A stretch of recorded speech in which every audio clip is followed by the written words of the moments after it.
नमस्कार दोस्तों।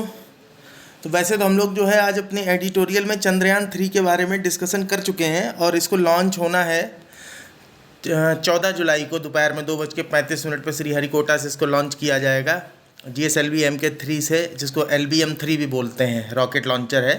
हम लोग काफ़ी डिटेल से डिस्कस कर चुके हैं अपने स्पेस टेक्नोलॉजी के वीडियोज़ में इस बारे में। तो चंद्रयान 3 के बारे में जो है यहाँ पे थोड़ा सा ओवरऑल व्यू ले लेते हैं। देखिए, यहाँ जितनी भी इन्फॉर्मेशन है इस वीडियो में, ये चीज़ थोड़ा सा ध्यान दीजिएगा कि कोई भी इसको देख के आपको एक तो पहली बात बोर नहीं होना है बिल्कुल भी, ठीक है। क्योंकि हम लोग इसे जो है केवल इसका एक कंप्लीट ओवरव्यू लेने वाले हैं और इस पूरे मिशन के बारे में आप अपनी एक एनालिटिकल अप्रोच केवल डेवलप कर लीजिए। मीन्स विश्लेषित, मतलब एक तरीके से क्या कि विश्लेषक दृष्टिकोण हो जाए केवल, कि जो अगर कोई स्टेटमेंट मिक्स करके दे दिया जाता है कभी सामान्य समझ के आधार पे, तो आपको कंफ्यूज ना होने पाए आप, क्योंकि ये जितना इम्पोर्टेंट मिशन है तो पूरी संभावना है कि अगले साल के पेपर में इससे एक ना एक क्वेश्चन आपसे पूछा ही जाए और ज़रूर कोई छोटा मोटा उलझा के स्टेटमेंट बना देंगे और उसमें जो है क्वेश्चन डूब जाएगा। तो केवल हम लोग जो है ओवरऑल व्यू लेंगे, तो कोई थोड़ा सा भी बोर नहीं होगा स्क्रीन देख के। एटलीस्ट केवल सारी बात को आप केवल सुन लीजिए, समझ लीजिए और शुरू से लास्ट तक देखिएगा, नहीं तो फिर कोई मतलब नहीं निकलेगा पूरा वीडियो देखने में। मतलब बिना पूरा वीडियो देखे आपको ये लगेगा आपने चंद्रयान 3 के बारे में सब जान लिया। और इसमें हमको याद बहुत ज़्यादा चीज़ें नहीं रखनी है, केवल एक बार ओवरऑल समझ लेना है। तो पूरा शुरू से आखिरी तक देख लीजिए, आपको बिल्कुल कंफर्म क्लियर हो जाएंगी सारी चीज़ें। तो जैसा कि आप जानते हैं कि भारत ने सबसे पहला अपना जो चंद्रयान मिशन लॉन्च किया था, चंद्रयान 1 2008 में किया, जिसमें केवल ऑर्बिटर था, लैंडर या रोवर नहीं था। लेकिन उसमें फिर भी जो है एक मून इम्पैक्ट प्रोब था जो चंद्रमा की धरती पे गिरा था जाके, जो हम लोगों ने डिस्कस किया है अपने वीडियोस में, जो स्पेस टेक्नोलॉजी में हमने डिस्कस किया था इस बारे में कि जो चंद्रयान 1 मिशन था उसके अंदर हम लोगों ने एक मून इम्पैक्ट प्रोब भेजा था जो चंद्रमा की धरती पे जाकर के गिरा था। और गिरा था, ये कोई अफसोस की बात नहीं थी, क्योंकि उसका काम ही गिरना था, जानबूझ के गिराया ही था उसको वहाँ, और उसको अपने कुछ एक्सपेरिमेंट परफॉर्म करने थे। दूसरी बात, जो चंद्रयान 2 हमने लॉन्च किया है वो 2019 के जुलाई में ही जो है वहाँ मून के जुलाई 2019 में ही हम लोगों ने जो है लॉन्च किया था। तो 2019 आप याद रखिएगा, जुलाई में हो सकता है थोड़ा बहुत कन्फ्यूज़न हो। तो 2019 में हम लोगों ने जो है चंद्रयान 2 लॉन्च किया। अब उसके बाद जो चंद्रयान 2 था उसमें लैंडर भी था, रोवर भी था और ऑर्बिटर भी था। पहले ऑर्बिटर बोलना चाहिए, क्योंकि ऑर्बिटर ही लैंडर और रोवर को लेकर के जाता है। ऑर्बिटर मतलब उसका नाम ही ऑर्बिटर है, यानी जो ऑर्बिट में चक्कर लगाएगा। लैंडर मीन्स जो नीचे उतरेगा, और रोवर जो होता है वो एक गाड़ी समझ सकते हैं आप उसको। जैसे नहीं बच्चों के खिलौने होते हैं, जैसे आपने धूम 2 मूवी में देखा होगा कि हीरा चुराते समय वो गाड़ी जो है पट्टी पट्टी चलती है सफ़ेद सफ़ेद, उसका चढ़ के हीरा चुरा लेती है। तो बिल्कुल उसी तरह की एक गाड़ी समझ लीजिए आप, उसे रोवर बोलते हैं। और रोवर जो है लैंडर के अंदर ही होता है, और लैंडर का काम जो है रोवर को ले जाना है सेफली, क्योंकि रोवर अकेला नहीं उतर सकता। तो अब ओवरऑल आप ये समझिए कि पिछले चंद्रयान 2 मिशन में जो है ऑर्बिटर तो हमारा सक्सेसफुली जो है लॉन्च हो गया था, लेकिन लैंडर जो है वो क्रैश कर गया। वो उसकी सॉफ्ट लैंडिंग की जगह हार्ड लैंडिंग हो गई। मीन्स उसको उतारना था धीमे धीमे, और वो उतर गया झटके से। 2.1 किलोमीटर तक जो है उसे ट्रेस कर पाए, उसके बाद हम उसे ट्रेस नहीं कर पाए। मून के सरफेस से 2.1 किलोमीटर ऊपर जो है कम्युनिकेशन ख़त्म हो गया हमारा उसके साथ। अब जो है चंद्रयान 3, चूँकि हम वहाँ लैंडर को सॉफ्ट लैंडिंग कराने में फेल हो गए, तो इसलिए जो है चंद्रयान 3 को फॉलो अप मिशन बोला जा रहा है चंद्रयान 2 का। तो फॉलो ऑन मिशन है ये चंद्रयान 2 का, और इसे अब हम जो है 14 जुलाई को लॉन्च करने वाले हैं। तो देखिए इसका काम क्या है, इसका काम है to demonstrate end to end capability in safe landing, कि हम एंड टू एंड हमारी क्षमता है, हम सेफ लैंडिंग करा सकते हैं। And roving on the lunar surface, और रोवर के थ्रू जो है रोविंग कर सकते हैं, यहाँ वहाँ घूम के हमारी गाड़ी जो है घूम सकती है। हम इतने कैपेबल हैं, हमें कुल मिला के ये डेमॉन्स्ट्रेट करना है। अब इसमें आप देख लीजिए, ये लैंडर है और रोवर है, लेकिन इस बार हम जो भेज रहे हैं चंद्रयान 3, इसकी पूरी बात समझिएगा कि इस चंद्रयान 3 में हम लोगों ने ऑर्बिटर नहीं भेजा है, क्योंकि ऑर्बिटर हम पहले से भेज चुके हैं। तो जो प्रोपल्सन मॉड्यूल है, मीन्स उस प्रोपल्सन मॉड्यूल के साथ में ही हमने जो है लैंडर को भेजा है, और लैंडर के अंदर जो है रोवर रहेगा। अभी लास्ट में हम लोग तस्वीरों के माध्यम से भी पूरा देखेंगे कि कैसे कैसे करके स्ट्रक्चर है इसका। अब आप समझिएगा, तो चंद्रयान 3 में 3 चीज़ें जा रही हैं। ऑर्बिटर नहीं जा रहा है, पहली बात। दूसरी बात, प्रोपल्सन मॉड्यूल जाएगा, लेके जाएगा लैंडर को, लैंडर के अंदर है रोवर, ठीक है। अब एक चीज़ समझिएगा, ये तीनों चीज़ें जो जा रही हैं, तो अब सबको फ्री फंड में क्या भेजना, तो एक सबको काम दे दिया है, यानी जो प्रोपल्सन मॉड्यूल है उसको भी काम दे दिया है, वो भी एक काम करेगा। तो उस पर जो है एक शेप नाम का इंस्ट्रूमेंट लगाया हुआ है जो पोलरीमेट्री को स्टडी करेगा।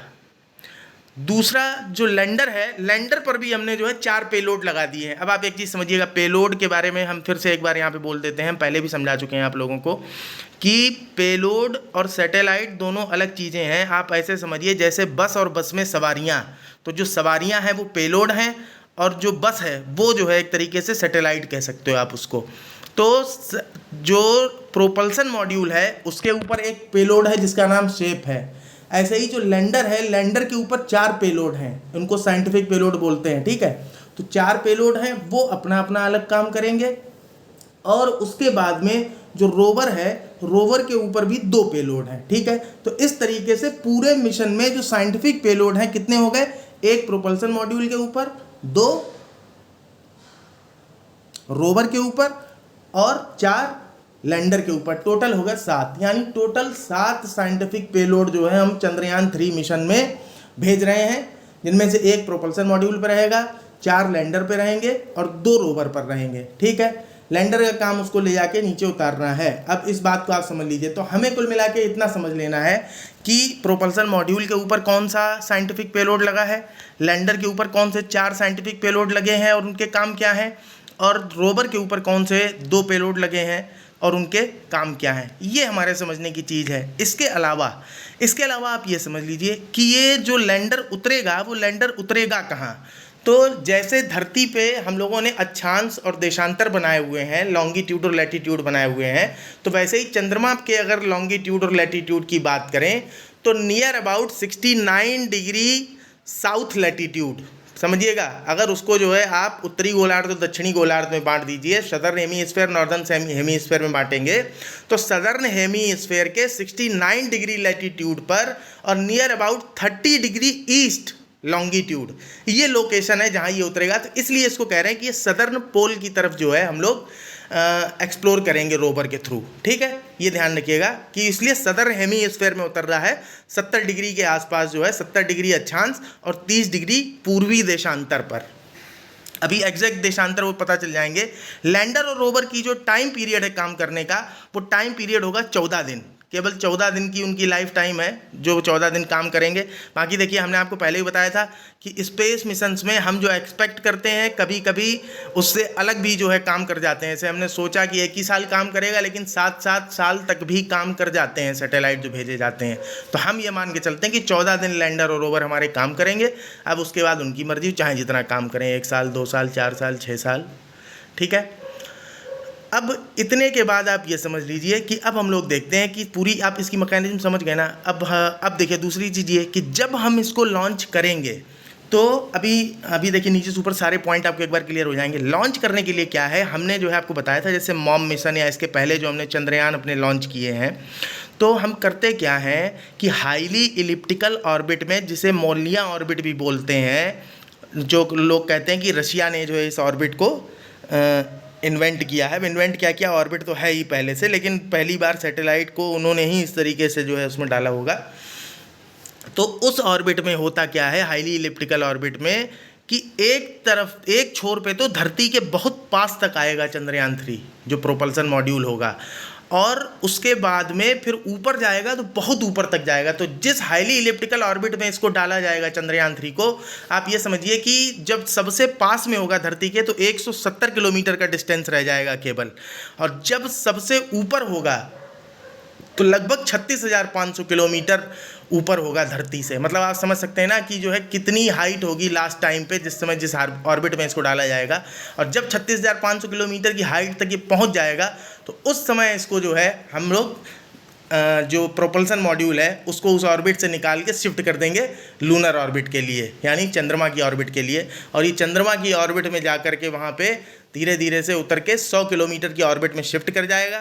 जब 100 किलोमीटर की ऑर्बिट में शिफ्ट कर जाएगा तब हम क्या करेंगे कि जो प्रोपल्सन मॉड्यूल होगा उस प्रोपल्सन मॉड्यूल से लैंडर को धीरे से डिटैच कराएंगे और डिटैच कराने के बाद फिर उसको धीरे धीरे करके जो है बूस्ट डाउन करेंगे। बूस्ट डाउन मतलब उसकी ऑर्बिट को घटाएंगे और ऑर्बिट घटाने के बाद फिर एक टाइम जब आ जाएगा जब हमें लगेगा कि अब इसकी लैंडिंग करानी चाहिए तो फिर हम उसको जो है धीरे से लैंडिंग कराएंगे।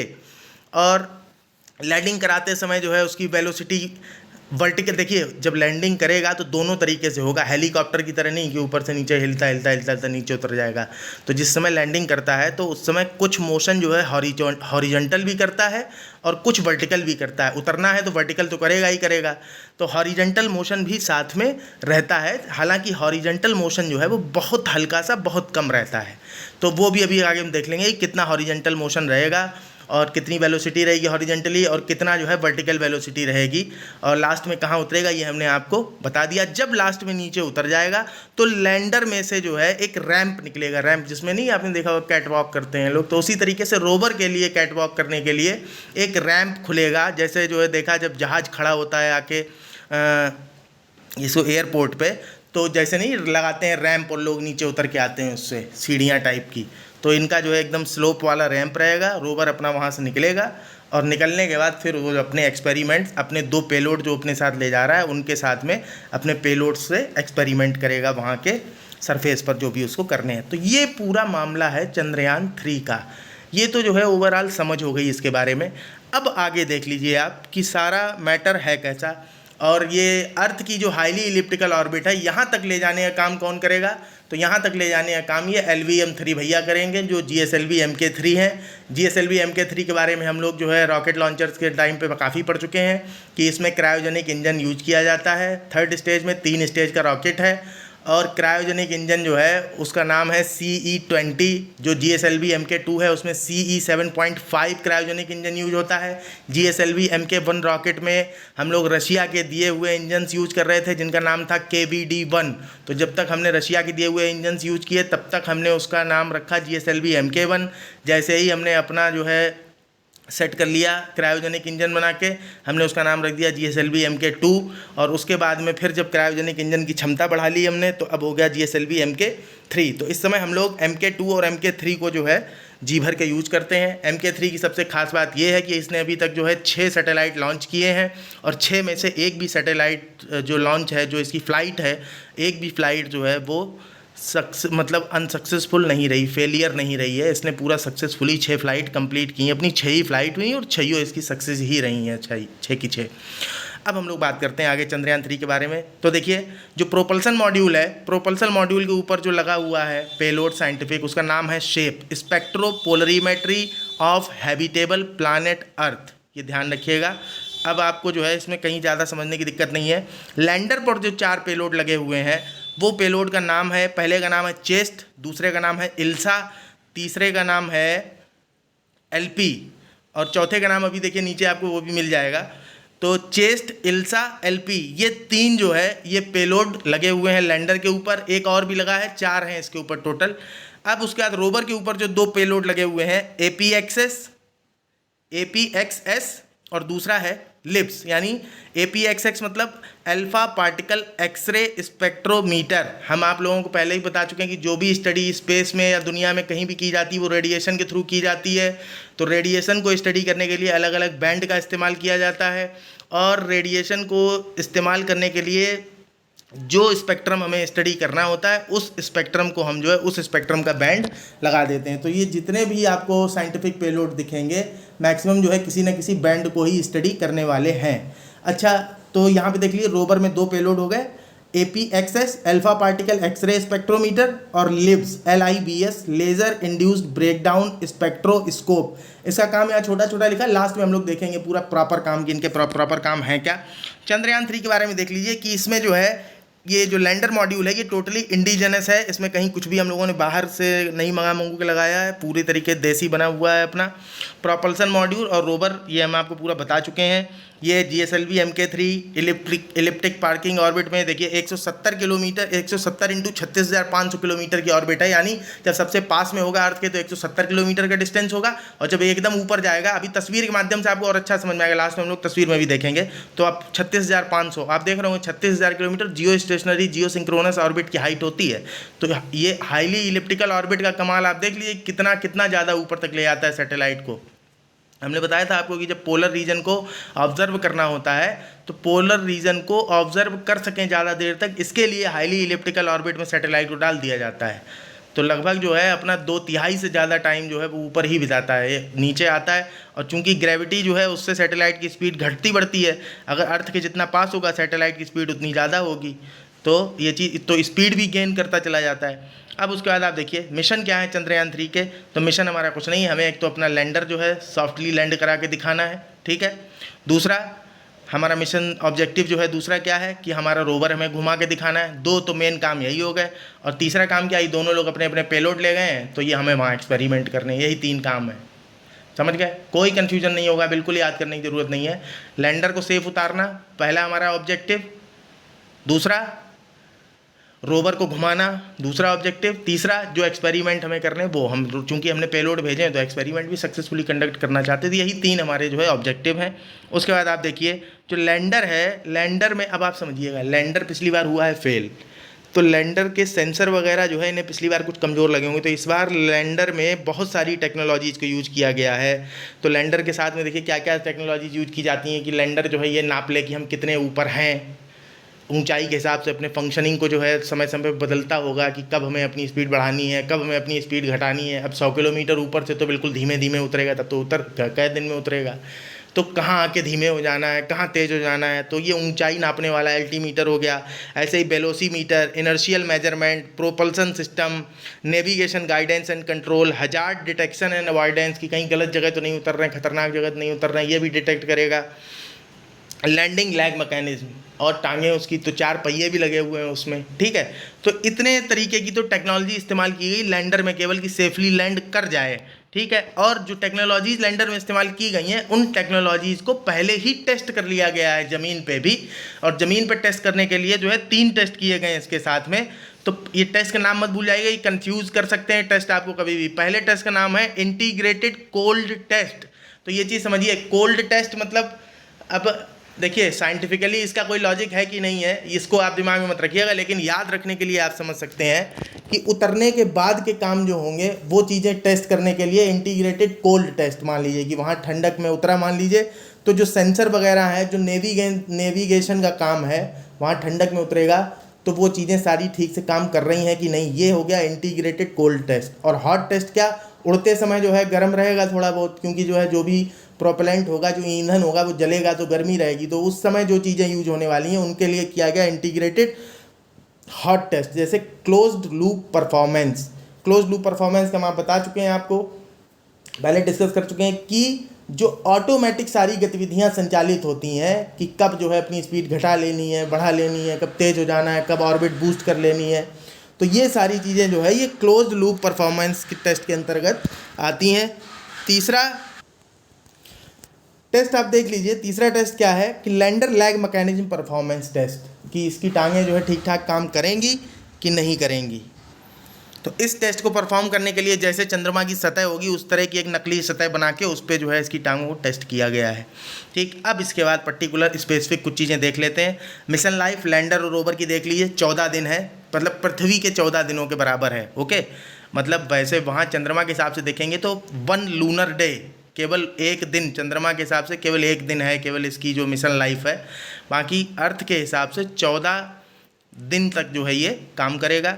लैंडिंग साइट आप देख लीजिए, 69 डिग्री मीन्स 69 पॉइंट, ये इतना पॉइंट इसका याद रखने का कोई मतलब नहीं, कुल मिला के देख लीजिए कि 70 डिग्री साउथ और 32 डिग्री ईस्ट लॉन्गिट्यूड, तो ये लैटिट्यूड है, ये लॉन्गिट्यूड है, ठीक है। साइंस पेलोड्स की हम लोग बात कर रहे थे लैंडर पे, तो लैंडर पे देखिए हमने आपको बोला था कि 4 लगे हुए हैं पेलोड। तो 4 पेलोड में पहला है रंभा, चेस्ट, इल्सा, एलआरए ऊपर नहीं लिखा हुआ था, लेज़र रेट्रो रिफ्लेक्टर एरे। तो ये जो है 4 हैं। रंभा का नाम है radio anatomy of moon bound hyper sensitive ionosphere and atmosphere.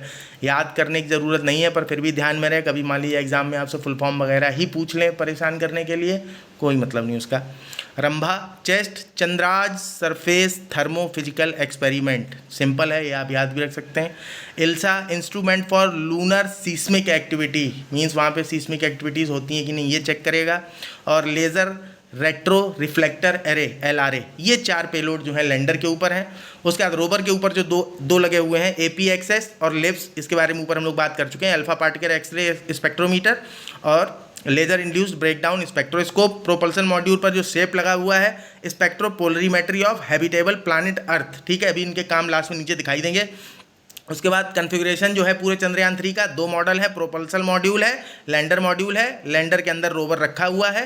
Propulsion का काम जो है लूनर ऑर्बिट तक लैंडर को पहुंचा देना है। टोटल अगर वजन की बात करते हैं चंद्रयान 3 के तो लगभग पूरा 3900 किलो का है, जिसमें 26 किलो का तो रोवर है। रोवर को हल्का मत समझ लीजिएगा, अच्छा खासा रोवर है, 26 किलो का है, ठीक है। प्रोपल्सन मॉड्यूल जो है 2148 किलो का, लैंडर मॉड्यूल 1752 किलो का। मतलब कुल मिला के ये है कि प्रोपल्सन मॉड्यूल भारी है, लैंडर जो है वो हल्का है इसकी अपेक्षा, और रोवर बिल्कुल हल्का 26 किलो का। टोटल 3900 किलो का है।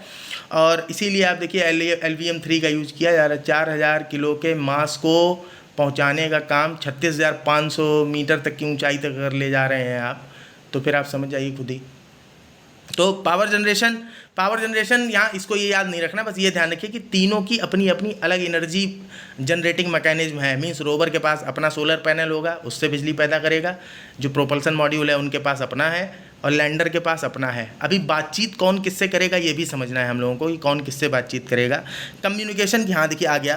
तो प्रोपल्सन मॉड्यूल जो है ये बात करेगा केवल IDSN से, means Indian deep space network. इसके बारे में हम लोग बात कर चुके हैं कि नीचे जो है एक एंटीना टाइप का लगा रहता है, लैब बनी रहती है, तो इस एंटीना को सारी सूचना ये भेजा करते हैं कि भैया हमने ये देखा, भैया हमने ये देखा, ठीक। जो कुछ भी देखते समझते हैं वहाँ से यही IDSN को ही बताते हैं, इंडियन डीप स्पेस नेटवर्क को।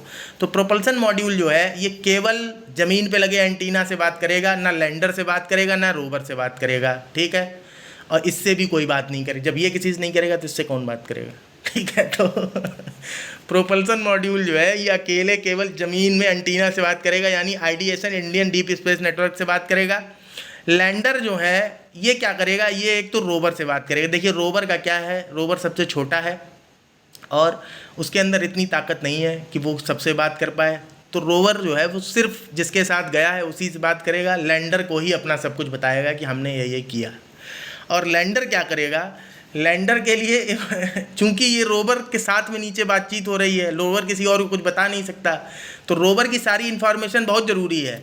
तो रोवर की इन्फॉर्मेशन मिलना ज़रूरी है, तो इसलिए लैंडर के बहुत सारे बातचीत के रास्ते खोल के रखे गए हैं। लैंडर क्या है कि बात कर सकता है, देखिए IDSN से भी बात करेगा, यानी इंडियन डीप स्पेस नेटवर्क जो धरती पे लगा एंटीना है उससे बात करेगा, और प्लस रोवर से भी बात करेगा, ठीक है। और ज़रूरत अगर पड़ी कहीं तो चंद्रयान 2 का जो ऑर्बिटर है उससे भी बात कर सकता है। लेकिन आप ये ध्यान रखिएगा प्रोपल्सन मॉड्यूल से ये बात बिल्कुल नहीं करेगा। एक्चुअली प्रोपल्सन मॉड्यूल जो है वो बात करने लायक है ही नहीं, उसमें बात करने जैसा कुछ है नहीं ना। उसमें तो केवल एक साइंटिफिक पेलोड लगा है, वो ऑब्जर्व करेगा और धरती पे एंटीना में भेज देगा। तो उससे बात करने जैसा कुछ है नहीं। कोई अगर सैटेलाइट टाइप की चीज़ होती तो बात कर लेता। तो इसीलिए जो ऑर्बिटर है चंद्रयान 2 का हमारा वो बात कर लेगा, वो सैटेलाइट जैसा है। तो जो हमारा लैंडर होगा वो ज़रूरत पड़ने पे ऑर्बिटर से बात कर लेगा, बाकी नहीं तो फिर रोवर से बात करेगा और इंडियन डीप स्पेस नेटवर्क से डायरेक्टली बात करेगा, ठीक है। और रोवर जो है वो केवल बात करेगा लैंडर से, वो किसी और से बात नहीं कर सकता। लैंडर में जो सेंसर्स लगे हुए हैं, सेंसर्स के नाम आप देख लीजिए, LIRAP, लाइरैप, कारा, LPDC, इनके नाम आप खुद से एक बार पढ़ लीजिएगा स्क्रीन पॉज करके। उसके बाद आप देखिए लैंडर में 4 पहिए लगे हुए हैं, ठीक है। उसके बाद जो प्रोपल्सन सिस्टम है लैंडर का, भाई लैंडर का अपना खुद का भी तो प्रोपल्सन सिस्टम चाहिए, जिस समय डिटैच हो जाएगा और लैंड करेगा तो उसे भी तो कंट्रोल करनी है अपनी सारी स्पीड वगैरह। तो बाई प्रोपेलेंट सिस्टम है। बाई प्रोपेलेंट सिस्टम का मतलब ये है कि उसमें जो है इंजन का भी इस्तेमाल किया गया है, लिक्विड इंजन का, और साथ में जो सॉलिड प्रोपेलेंट होता है वो भी इस्तेमाल किया गया है। बाई प्रोपेलेंट का मतलब आप ये समझिए एक फ्यूल है, एक ऑक्सीडाइज़र, ये दोनों चीज़ें हैं। तो फ्यूल में आप देख रहे होंगे MMH, इसको कहते हैं मेथिल मोनोहाइड्राजीन, और ये MON3 जो है ये ऑक्सीडाइज़र है, तो इसका इस्तेमाल करेगा। इसके अलावा इंजन भी लगे हुए हैं इसमें, और तो ये दोनों चीज़ों का इस्तेमाल करेगा। बाई प्रोपेलेंट प्रोपल्सन सिस्टम है जिसमें एक फ्यूल एक ऑक्सीडाइज़र प्लस उसके बाद इंजन अलग से लगा हुआ है, ये ध्यान रखिएगा।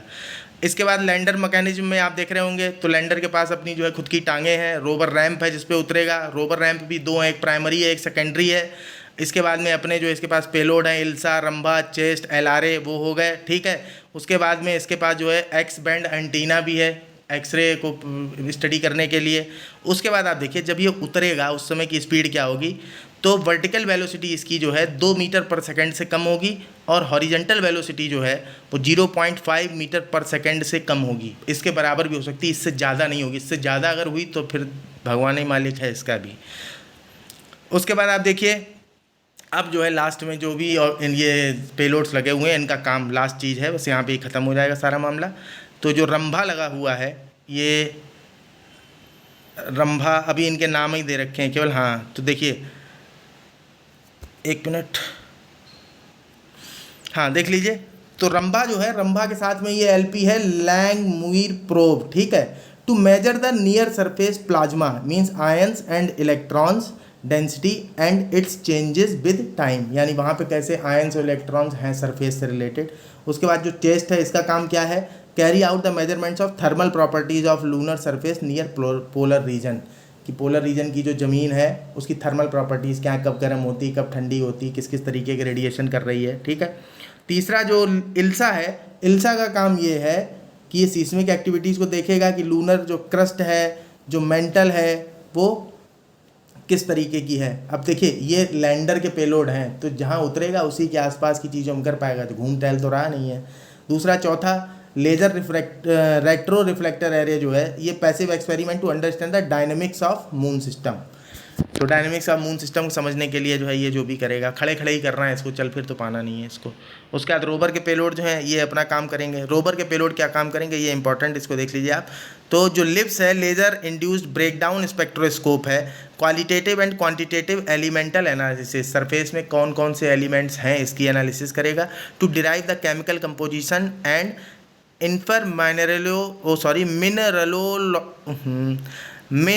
मिनरलोलॉजिकल composition to further our understanding of lunar surface, means क्या क्या कंपोजिशन है उस सरफेस में और कौन कौन से मिनरल्स हैं ये स्टडी करेगा लिब्स, ये ध्यान रखिएगा। ब्रेक डाउन से आप याद रखिए कि मतलब कि खोद के खरोच के भी देख सकता है, ठीक है। अल्फा पार्टिकल एक्सरे स्पेक्ट्रोमीटर को आप देख सकते हैं, तो ये काम क्या करेगा, to determine the elemental composition of, अब ये देखिए magnesium, aluminium, silica, potassium, calcium, tin और लोहा, इनको सबको चेक करेगा कि वहाँ कौन कौन है। और जो ये लगा हुआ है प्रोपल्सन मॉड्यूल पर एक लगा हुआ है शेप, तो इसका काम क्या है, ये सिर्फ ये हमने आपको पोलरीमेट्री के बारे में बताया था कि जो हैबिटेबल जोन होते हैं मीन्स जहाँ जीवन हो सकता है, उन प्लैनेट्स पे लाइट कैसा बिहेव करती है, तो केवल इस चीज़ की प्रोफाइलिंग करेगा वहाँ से अर्थ के ऊपर कि हमारे यहाँ जीवन है तो हमारे यहाँ जो है लाइट वगैरह कैसे, क्या पोलरीमेट्री कैसी काम करती है, उस पोलरीमेट्री का प्रोफाइल बनाएगा। और फिर फ्यूचर मिशंस में हम लोग जो है अदर प्लैनेट्स पे उसी प्रोफाइल के अकॉर्डिंग चेक करेंगे कि वहाँ जीवन है या नहीं है, या हो सकता है या नहीं हो सकता है। तो इस तरीके से तो हमारा चंद्रयान मिशन हो गया। अब लास्ट में जो तस्वीरें देखने की बात कर रहे थे हम लोग, लास्ट में वो तस्वीरें भी देख लेते हैं, तो चाहिए तस्वीरों के माध्यम से भी देख लीजिए एक बार। ये देखिए तस्वीरों के माध्यम से देख लीजिए आप चंद्रयान 3। तो ये नीचे वाला हिस्सा जो आपको दिख रहा होगा, इसको थोड़ा बड़ा कर लेते हैं तो और अच्छे से दिखेगा आपको। ये देखिए जो ये नीचे का हिस्सा है गुलाबी गुलाबी वाला, ये जो है ये प्रोपल्सन मॉड्यूल है। इसके ऊपर जो लगा हुआ है ये लैंडर है।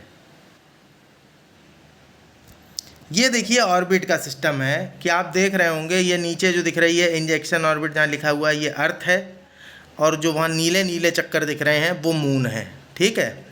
ये अर्थ में आप देख रहे होंगे जिस ऑर्बिट में इसे डाला जा रहा है, इस ऑर्बिट ये देख रहे होंगे आप, पहले छोटी है फिर उसके बाद ऊपर की तरफ बढ़ती चली जा रही है, पर नीचे एक ही जगह पे बार बार मिल रही है आके। तो इसके साथ किया क्या जाएगा, जो प्रोपल्सन सिस्टम रहते हैं ना, जैसे जो प्रोपल्सन मॉड्यूल है उसके अंदर वो क्या करेगा, थोड़ी थोड़ी देर पे अपने आप को ऊपर वाली ऑर्बिट में ऐसे बूस्ट करेगा कि रहेगा सेम इलेक्ट्रिकल ऑर्बिट में, बस केवल जो है ऊंचाई इसकी बढ़ती चली जाएगी। और अंत तो यही हम लोगों ने जो है मार्स ऑर्बिटर मिशन के साथ भी किया था। फाइनली आप देख रहे होंगे लास्ट में इसको जो है छोड़ दिया जाएगा और ये चला जाएगा, जाके शिफ्ट हो जाएगा कहाँ, जो चंद्रमा है उसके ऑर्बिट में। और इसके ऑर्बिट से आप देख रहे होंगे फिर जब एंटर करेगा उस समय बहुत बड़े ऑर्बिट में रहेगा, फिर धीरे धीरे अपने आप को बूस्ट डाउन करके छोटी ऑर्बिट तक पहुंचेगा और लास्ट में फिर जब 100 किलोमीटर पे पहुंच जाएगा वहां से लैंडर अपने आप को डिटैच करके और धीरे धीरे करके क्या करेगा, नीचे लैंड करा देगा। ठीक है, इसमें लैंडर की लैंडिंग आपको ज़्यादा साफ दिखाई देगी। देख रहे होंगे यहाँ पे लिखा हुआ है लैंडर डिबूस्ट, जहाँ सबसे ऊपर लिखा है। तो ये 100 किलोमीटर की जो ऑर्बिट है ये तो पूरी गोल है, देख रहे होंगे आप। इस ऑर्बिट से धीरे से अपने आप को डिबूस्ट करेगा, फिर नीचे वाली ऑर्बिट में उतरेगा, फिर इसमें चक्कर पूरा करके वापस दोबारा में क्या करेगा, फिर अपने आप को थोड़ा सा और बूस्ट करेगा और नीचे उतर जाएगा मून के सरफेस पर। तो इस तरीके से जो है ये काम करेगा। तो यहाँ पर आकर के चंद्रयान 3 के बारे में हम लोगों ने समग्र जानकारी ले ली है A to Z चंद्रयान 3 में। अब आप ये समझ लिए कुछ भी क्वेश्चन बन जाए आपसे बिल्कुल नहीं छूटेगा।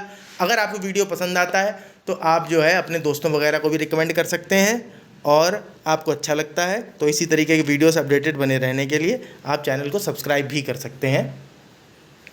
और इतनी देर आपने धैर्य बनाए रखा, जिसने पूरा देखा है तो उसको जो है बहुत बहुत धन्यवाद। और आपका इतना धैर्य जो है आपके जीवन में बहुत काम आएगा, बिल्कुल निसंदेह काम आएगा। यही आपको दूसरों से अलग भी बनाता है, जो भी अगर लास्ट तक कोई देख रहा है तो। चलिए ठीक है, धन्यवाद।